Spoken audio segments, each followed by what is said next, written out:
I called out my innocent husband on his baby behavior. He throws tantrums and hits people when they don't agree with him. Poor baby. I, 29 Canadian, met my, now, husband, 29, Egyptian Canadian, in early 2021 via a dating app, but we had mutual friends already, same university. I quickly fell for him and after a year we got engaged.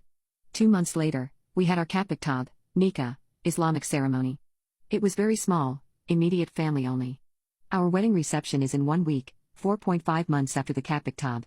There is obviously a fair amount of stress, as we're stretched pretty thin to make the wedding work shortly after purchasing our first home. My husband is in a new job, and I'm in a famously high-stress job.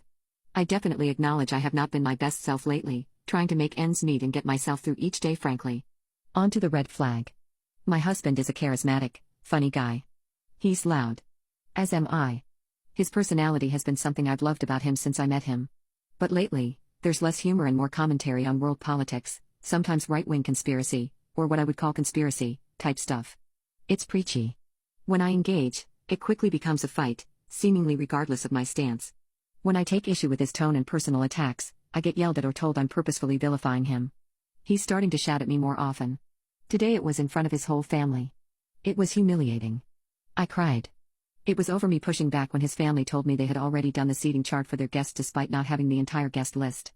I did not think I was being rude, but I just explained that I needed to work off the draft I had, because I knew it had all guests on it. I was reassuring her she could rearrange tables if I got stuff wrong. My husband interjected himself from the next room shouting at me for saying his mom didn't know everyone that was coming. Then he shouted that he wasn't shouting, we were shouting. I shouldn't have, but I called him out on his immaturity. I called him out for yelling in front of our nephews, 9, 7, 1, who were there. I told him to stay out of it if he was going to yell.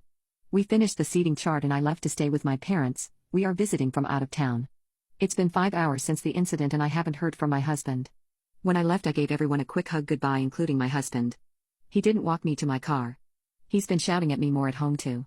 I avoid certain topics altogether. It got physical once and he put his hand on my throat.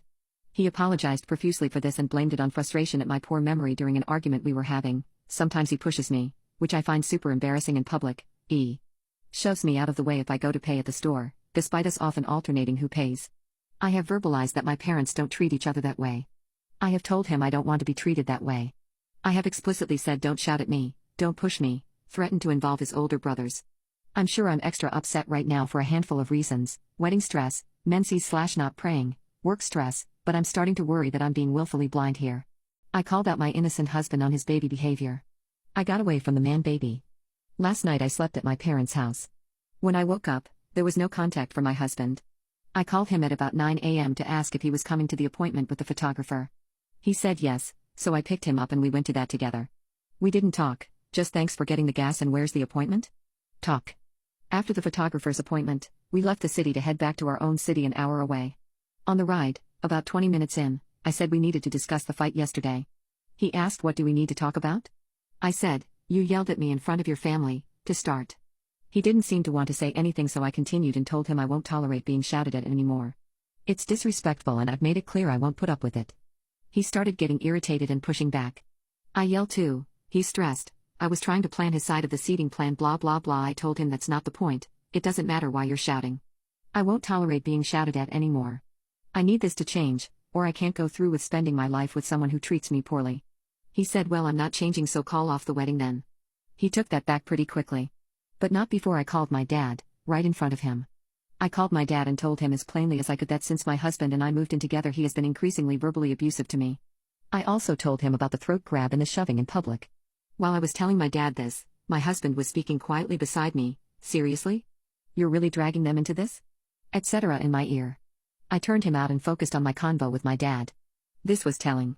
I told my dad everything and we made a safety plan. I called him when we got to our city, and again when my husband left. My dad reminds me I do not need to go through with the wedding, and that abuse typically gets worse not better. I told my dad I don't know whether to go through with the wedding and he tells me he thinks that's the appropriate response here, but reminds me that there's no need to make decisions today. After I called my dad, I asked him are you calling you mom or am I? He told me to. Instead, I called his eldest brother, his parents are elderly. I told him everything and he spoke to us a bit on the phone. He was perplexed by what I had told him and was condemning his brother's actions. We get home, husband pouring honey in my ear now about how we're not calling off the wedding, not getting a divorce, He's sorry and will agree to counseling, etc. We got a phone call. His mom and eldest brother are on their way up to our city to meditate. I called my parents right away. They were not happy with the idea of his family leading a mediation.